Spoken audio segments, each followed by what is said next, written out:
So guys, for the first step, you want to get to this screen. Now to get to this screen, you want to turn off your computer from the power button and then turn it back on again. Once you turn it back on again, you're going to see the Windows Zone screen. Now once you see the Windows Zone screen, you're going to turn off your computer and then turn it back on again. Repeat this 3 times and then it'll bring you to here. It's going to say that your PC did not start correctly. You want to click on Advanced Options, which will then bring us into here.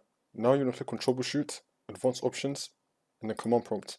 And now once you're in the command prompt, we have some commands that we need to type in. So for the first command, you want to type in bootrec /fix mbr. Click on enter.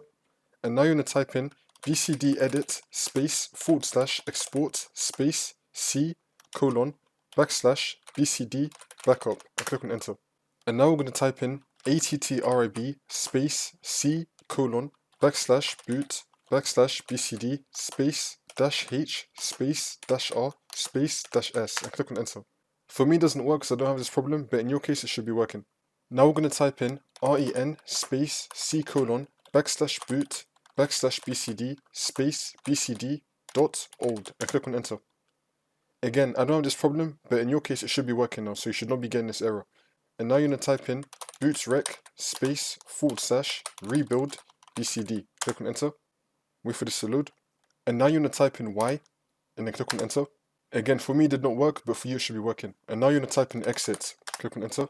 And now you can just go back to Windows and then the problem should be fixed.